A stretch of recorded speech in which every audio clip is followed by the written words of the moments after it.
Right, so what I did here for this next activity is give you the equation for that represents this line here. So this is the equation that represents this line. And so it says here that 2 represents the slope. So I already gave you the slope. That 2 I'm talking about is here.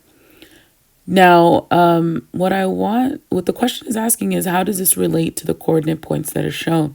So I know I'm kind of throwing you in here, and we'll clear this up in a second, but just try your best to answer this question. If y minus 3 equals 2, parentheses x minus 1, where do you see these coordinate points living in this equation?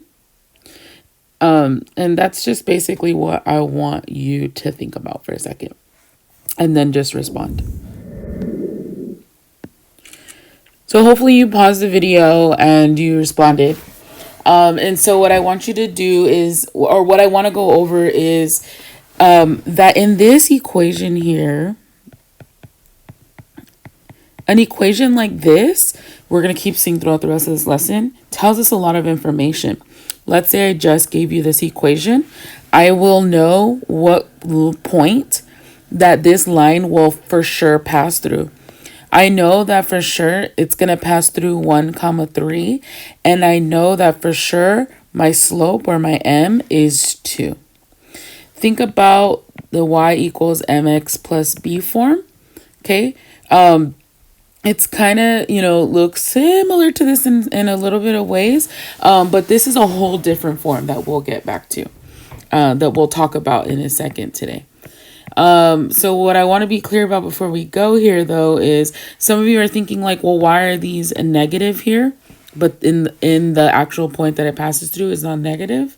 And so that's because this form is represents the distance that we need to move to get to this point. So it kind of also represents these points here and how much you move.